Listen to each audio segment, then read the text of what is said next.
같이 사도신경으로 우리의 신앙을 하나님께 고백하도록 하겠습니다. 나는 전능하신 아버지 하나님, 현재의 창조주를 믿습니다. 나는 그의 유일하신 아들, 우리 주 예수 그리스도를 믿습니다. 그는 성령으로 잉태되어 동정녀 마리아에게서 나시고 본디오 빌라도에게 고난을 받아 십자가에 못 박혀 죽으시고 장사된 지 사흘 만에 죽은 자 가운데서 다시 살아나셨으며 하늘에 오르시어 전능하신 아버지 하나님 우편에 앉아 계시다가 거기로부터 살아있는 자와 죽은 자를 심판하러 오십니다. 나는 성령을 믿으며 거룩한 공교회와 성도의 교제와 죄를 용서받는 것과 몸의 부활과 영생을 믿습니다. 아멘. 찬송가 220장입니다.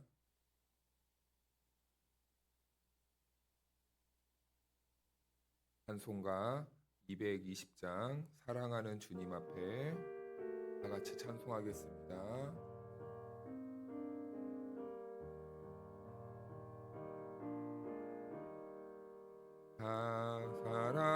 사랑하는 주님 앞에 형제자매 한자리에 그 신은혜 생각하며 즐거운 노래 부르네. 내 주 예수 본을 받아 모든 사람 내 몸같이 환난 근심 위로하고 진심으로 사랑하세. 사랑하는 주님 앞에 온갖 충성 다 바쳐서 괴로우나 즐거우나 주님만 힘써 섬기네. 우리 주님 거룩한 손 제자들의 발을 씻어 남 섬기는 종의 도를 몸소행해 보이셨네. 사랑하는 주님 예수 같은 주로 섬기나니 한 피 받아 한 몸 이룬 형제여 친구들이여 한 몸같이 친밀하고 마음으로 하나 되어 우리 주님 크신 뜻을 지성으로 준행하세. 오늘 우리에게 주신 하나님의 말씀은 고린도전서 1장 10절에서 13절 말씀까지입니다. 형제들아, 내가 우리 주 예수 그리스도의 이름으로 너희를 권하노니 모두가 같은 말을 하고 너희가 분쟁이 없이 같은 마음과 같은 뜻으로 온전히 합하라.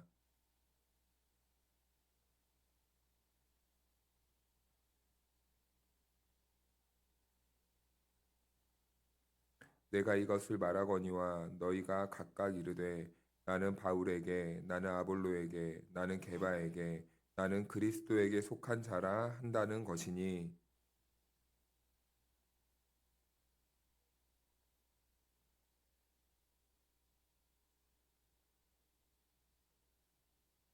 아멘. 네, 계속해서 지난 시간에 이어서 고린도전서에서 반복하는 이 중심 주제가 있다면 교회의 분쟁입니다. 그런데 이 고린도 교회는 단순히 교회에서 어떤 이 사안에 대해서 의견이 나뉘는 나님으로 인해서 서로 각자의 의견을 주장한 것 로 그치는 것이 아니라 교회 안에 분명한 파벌이 생겼습니다. 분명한 파벌이요. 그 파벌을 따라서 그런데 성도들이 각각 줄을 서기 시작해요. 그러면서 세력이 확장되고 그러면서 다툼이 벌어진 이런 사건이 일어난 겁니다. 그런데 이 모습은 결코 고린도 교회의 문제만은 아니죠. 오늘날 우리가 사는 이 시대에도 교회 보면은 각각 교회 안에서 서로 다른 입장과 생각이 너무 골이 깊어져서 화가 생겨서 다툼이 벌어지는 이런 일들이 많이 생깁니다. 그래서 교회에서 어떤 일까지 일어나냐면 서로 교인들끼리 고소도 하고 고발도 해요. 그리고 또 심한 경우에는 강대상에 올라오는 목사를 일반 그 입장이 다른 성도들이 끌어내리기까지도 합니다. 그리고 또 주일에 예배를 드리고 있는데 분쟁으로 또 경찰까지 부르는 일들도 심심치 않게 오늘날 한국 교회에서 많이 벌어지고 있어요. 이것은 교회 안의 분쟁을 해결하는 것을 넘어서 이것은 공공연하게 세상에 교회의 모습을 노출시키는 것이 되고 결국엔 교회의 이런 좋지 않은 모습 때문에 누구의 영광이 추락이 됩니까? 하나님의 영광이 실추되게 되는 거예요. 그래서 성도들은요, 사실 우리가 인간적인 마음, 우리의 인간적인 여러 가지 감정들이 앞서는 경우도 있지만 하나님의 영광을 위해서 우리가 이 자리에 모였다라는 이 정체성을 놓는 순간 이렇게 교회에 하나님의 영광을 떨어뜨리는 이런 모습이 드러나게 된다는 겁니다. 그래서 우리는요, 될 수 있으면 정말 할 수만 있으면 분쟁의 이런 핵심의 위치에 있지 않아야 되고 이 평화의 메신저가 되어야 되는 것이죠. 오히려 이 분쟁이 났을 때 어떻게 하면 이것을 이 하나님의 은혜로 평화 가운데서 이것을 잘 서로 화해시키고 회개시키는 방향으로 나아갈 것인가 이렇게 우리가 힘써야지 교회 안에서 어떤 문제가 생겼을 때 누구 맞아 이게 맞아 이건 이렇게 해야지 계속 이렇게 편을 들어주고 편을 나누다 보면 결국 교회는 이렇게 화가 생기게 된다는 겁니다. 그래서 우리는 때때로 이런 일이 생기고 그리고 우리가 어떤 어려운 일이 생겼을 때 그리스도인들은 어떤 목사님이 이런 표현을 쓰시더라고요. 그리스도인들은 남들보다 조금 더 착해도 돼. 이렇게 말을 하시더라고요. 이게 무슨 말이냐? 조금 더 손해봐도 되고 그리고 일반 세상 사람들의 기준에서 조금 바보처럼 굴어도 된다는 겁니다. 그런데 우리 그리스도인들마저도 십자가의 은혜로 구원받은 이 그리스도인마저도 서로를 이기려고 하고 서로를 끌어내리려고 하는 이 마음 때문에 사실은 세상과 똑같은 방법과 그리고 이런 모양으로 살아갈 수밖에 없는 그런 현실을 볼 때가 있는 거죠.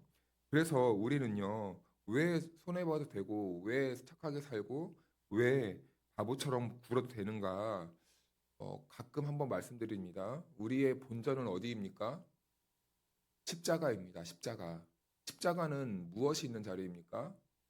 죽음이 있는 자리예요. 그 죽음은 누구의 죽음이었습니까? 우리들의 죽음이었다고요. 우리는요, 죽을 수밖에 없는 그 죄인이었습니다. 그래서 우리의 이 삶의 기초, 우리의 인생의 기초는요, 십자가예요. 아무것도 없는 존재예요. 그래서 우리가 얼마나 큰 죄인인지 알고 이 십자가를 묵상하다 보면은 맞아. 내가 참고, 내가 양보하고, 내가 수용해주고, 내가 긍휼을 조금 더 베풀고 이런 신앙생활을 할 수 있게 된다는 것이죠. 그런데 고린도 교회는 네 개의 분파로 나누어졌습니다. 바울파, 에바파, 아볼로파, 그리스도파 이렇게 나누어졌다는 거예요. 이 네 개의 분파는요 모두 사람을 중심으로 모인 이 그룹이었어요. 어떠한 이 조직을 잘 갖추어서 우리가 교회를 잘 세워보자라는 이런 분파가 아니라 이 교회 안에서 이 네 명의 사람들을 네 명의 입장을 중심으로 이렇게 모였다라는 것에 문제가 있는 겁니다.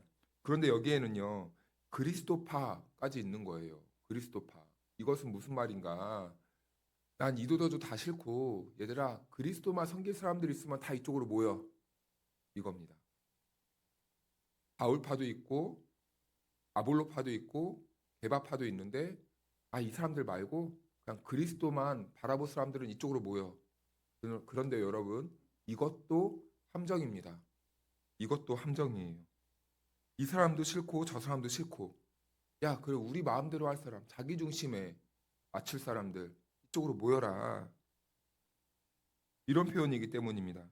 그러니까 이 내 분파의 이 갈라진 기준은 무엇입니까? 자기 신앙의 이 기준, 그리고 자기의 이 신앙생활의 취향, 여기에 맞춰져 있고 목적이 있었다는 것이 큰 함정이고 문제였던 것이죠. 그렇다면 이런 문제들은 교회 안에서 왜 생기게 되었을까요? 바라보아야 될 분을 바라보지 못하고 사람을 바라보기 때문에 그렇습니다. 하나님을 바라보아야 되는 신앙인들이 사람에게 집중하기 시작하면서부터 그 사람의 말에 동조하고 따르고 분파로 나뉘게 된다는 것이죠. 바울은 전통 유대인이었어요. 그리고 가말리엘 문화에 굉장히 뛰어난 학자 중에 한 명이었습니다. 그런데 약점이 있었어요. 말을 잘 못합니다. 어눌하다고 했어요. 그래서 그는 스스로도 이 성경에서 이렇게 말하는데요. 자기는 글쓰기에는 능하지만 말하기에는 조라다라고 이렇게 말을 합니다. 반면에 아볼로는 바울과는 약간 다른 성향이었습니다. 이 사람은 수사학을 잘해요. 그러니까 말하는 솜씨가 굉장히 뛰어납니다.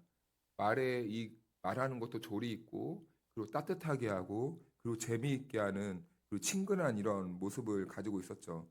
그러다 보니까 성도들은 자연스럽게 바울과 아볼로를 비교하는 거예요. 바울 설교는 너무 어렵고 딱딱하고 재미가 없어. 그런데 반대로 아볼로는, 야, 아볼로 참 말 잘하지 않냐? 어떻게 저렇게 감동적인 설교를 할 수 있지? 참 저 사람은 설교에 참 탁월한 사람이야. 이런 식으로 몰아가게 이렇게 말을 하니까 이제 사람들은 그 둘을 은근히 비교하면서, 야, 그래도 바울이지. 야, 설교하면은 아볼로야. 아볼로가 더 뛰어난 목회자야. 이런 식으로 비교를 하는 거예요. 그러니까 이런 것들이, 이런 지점들이 분쟁의 씨앗이 되었던 것이죠. 개바파는 어떤 사람들인가? 전통과 율법을 굉장히 중요시하는 사람들입니다. 그래서 기도 생활이라든가 아니면 교회 안에서의 뭐 규칙이라든가 뭐 이런 제도, 어떤 시스템 이런 거를 굉장히 중요시 여기는 거예요. 야, 다 됐고 우리가 그래도 교회 안에서는 이렇게 해야지. 이런 사람들이 모인 사람들이었습니다. 그래서 결국에는 이 교회는 예수 그리스도를 중심으로 모인 공동체가 아니라 설교 스타일과 그리고 자기의 신앙 성향 이런 모습을 중심으로 각각 그룹을 지어서 한 교회 안에서 다른 이런 신앙생활을 하고 있었다는 거죠. 그런데 우리도 가끔 이렇게 위험할 때가 있습니다. 성도들 가운데서 어떤 논쟁이 벌어지면 목사파, 장로파, 안수집사파, 전사파, 집사파 예를 들면 이런 식으로 선을 그어요. 그런데 여러분 우리는 그 누구를 따르는 게 아니라 우리 교회는 항상 무엇을 중심으로 세워지고 무엇을 중심으로 기준을 삼아야 됩니까? 하나님의 말씀이잖아요. 그런데요, 편을 정해놓고 나는 이 파야, 나는 저 파야 하면은 어떻게 됩니까? 옳은 것도 우리 편이니까 편들고, 틀린 것도 우리 편이니까 편들고, 이것을 무엇이라고 합니까? 진영 논리라고 합니다. 우리 편이 하면 다 옳아요. 그런데 상대편이 하면 맞는 것도 틀려요. 이게 여러분 참 무서운 것입니다. 그래서 사도 바울은 이런 상황을 보면서 매우 강하게 반응하는데요. 왜냐하면 분쟁의 끝이 어디로 가는지 알고 있었기 때문이에요. 결국에 이 판단으로 인해서 정죄로 가게 되고, 정죄를 하게 되면요, 교회 안에서 분쟁으로 이어집니다. 그런데요, 문제가 있어요. 이런 교회 안에 정죄와 분쟁이 이렇게 심화되잖아요. 그러면요, 그때부터 교회는요, 영적인 흐름이 어떻게 되냐면 이 피로도가 쌓이게 됩니다. 성도들이 지쳐요. 그런 분쟁하고 싸우는 모습을 보는 성도들은요, 점점 이제 교회 안에 왔는데, 은혜 받으러 왔는데, 은혜는 사라지고, 싸우는 모습만 바라보게 되고, 점점 메말라가고, 그리고 교회 왔는데, 너는 어느 파냐? 그러면서 막 서로 욕을 하고, 비난하고, 그러니까 이런 일들이 반복되니까 이 교회 안에서 어떤 현상이 일어났는가? 이럴라면 안 할란다. 너네들 다 해라. 너네들끼리 다 해. 이런 현상이 일어나는 겁니다. 다 나버리는 거예요. 그런데 이것이 가장 위험한 지점이라는 것이죠. 왜냐하면 하나님께서 맡겨주신 일들을 내려놓아야 하기 때문입니다. 헌신을 내려놓게 되고 봉사를 내려놓게 되고 하나님이 성도에게 주신 사명까지도 내려놓게 된다는 거예요. 이때 가장 좋아하는 존재가 누구인가? 하나님의 교회가 무너지는 것을 가장 좋아하고 곁에서 지켜보고 있는 사단이 가장 좋아한다는 것이죠. 하나님의 일을 멈추게 한다는 거예요. 점점 교회가 세워지고 더 성장해 나가고 앞으로 나아가야 되는데 이제는 그런 일을 하지 못하게 되니까 가장 좋아하는 것은 사단이라는 것이죠. 그래서 바울은 고린도전서 4장 1절 2절에서 이렇게 말씀을 하는 거예요. 사람이 마땅히 우리를 그리스도의 일꾼이요 하나님의 비밀을 맡은 자로 여길지어다. 그리고 맡은 자들에게 구할 것은 충성이니라. 아멘. 아무리 힘들고 아무리 어려워도 성도는 교회에 부름받은 자로서 마땅히 보여야 될 모습은 충성이라는 겁니다. 사람에게 충성이 아니라 하나님께 충성해야 된다. 우리가 지금 받은 은사, 재능, 그리고 우리에게 맡겨준 이 교회 안에서의 직분, 그리고 맡겨진 이 봉사의 업무들 다 누가 주신 것인가? 내가 원해서 내 기쁨으로 한다면 내려놓아야죠. 하지만 그것이 정말 하나님께로부터 왔고 하나님이 주신 것이라 믿는다면 그것을 감당해야 되는 성도는 충성이다라고 이렇게 말을 하는 거예요. 억울해도 욕을 먹어도 힘들어도 하나님께서 각자에게 맡겨주신 일을 충성스럽게 감당해야 된다라는 것을 말씀하고 있는 것입니다. 그래서 이 충성은 시작하는 것도 어렵지만 끝까지 가는 게 더 어려워요. 그래서 이 충성은요, 하나님의 은혜가 없이는 결코 감당할 수 없는 것입니다. 하나님의 은혜가 있어야 정말 매일매일 십자가 앞에서 십자가를 붙잡고 하나님의 은혜 안에 있는 성도만이 감당할 수 있는 것이 이 충성스럽게 주님 앞에서 행동하는 것이에요. 이제 바울은 이 분쟁의 핵심을요, 세 가지로 질문을 하는데요. 13절을 말씀을 보면 이렇게 말씀합니다. 그리스도께서 어찌 나뉘었느냐? 바울이 너희를 위하여 십자가에 못 박혔으며 바울의 이름으로 너희가 세례를 받았느냐? 예. 그리스도께서 어찌 나뉘었느냐? 어떻게 한 교회에서 네 개의 분파가 있을 수 있느냐? 예수님이 네 분이냐? 이런 말입니다. 예수님은 네 분이 아니라 한 분이시지 않느냐? 어떻게 교회의 머리가 네 개일 수가 있느냐라는 거예요. 이런 교회는 기형적인 교회죠. 사람이 머리가 네 개면은 기형입니다. 있을 수가 없는 일이죠. 그런데 교회가 사람을 중심으로 움직이기 시작하면서 머리가 여러 개인 이 교회 형태로 바뀌어졌다는 거예요. 이것이 분쟁의 가장 큰 무서움이에요. 주님만을 위해서 나아가야 되는 사람들이 각각 머리가 다르니 각각 제각기 갈 길을 가버리는 겁니다. 이것이 무엇입니까? 말도 안 된다라는 거예요. 그리고 두 번째는 바울이 너희를 위하여 십자가에 못 박혔느냐? 바울은 누구입니까? 복음을 전하고 성도들이 십자가를 바라볼 수 있도록 손가락으로 가르쳐 주는 사람이에요. 그런데 이 사람들은 손가락을 붙잡고 이 구원자, 우리의 구원자라고 믿었던 것이죠. 사람을 의지한 겁니다. 이처럼 베바도 마찬가지고 아볼로도 마찬가지라는 거예요. 그들은요, 하나님께서 성도들을 위해 보내신 종들일 뿐이에요. 하나님이 종들을 이 교회로 보내시는 이유는 무엇입니까? 하나님께서 이 목사와 사역자들을 교회에 보내시는 이유는 무엇입니까? 우리 성도들을 올바로 하나님을 바라보게 하고 예수 그리스도께서 걸어가신 그 십자가의 길을 걸어갈 수 있도록 길을 보여주고 방향을 가르쳐주는 사람들이 바로 사역자예요. 그러니까 하나님이 사역자를 교회에 보내주신 이유는 사역자를 잘 먹이고 잘 보살펴라 라는 의미도 있지만 그거보다 더 중요한 것은 바로 성도들을 위해서입니다. 성도들을 사랑하는 하나님께서 사역자를 보내주신 거예요. 그런데 지금 성도들은 누구를 바라보고 있는 겁니까? 하나님을 가르쳐주고 있는 그 손가락을 바라보고 우상시 여기고 있는 거죠. 그러니까 이게 교회 안에서 문제가 되는 거예요. 그리고 마지막으로 바울은 질문합니다. 바울이 이름 바울의 이름으로 너희가 세례를 받았느냐?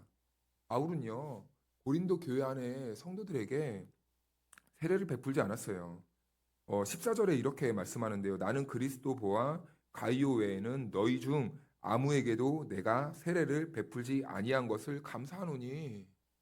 네. 아무도 고린도 교회에 세례를 바울에게 받은 사람도 없습니다.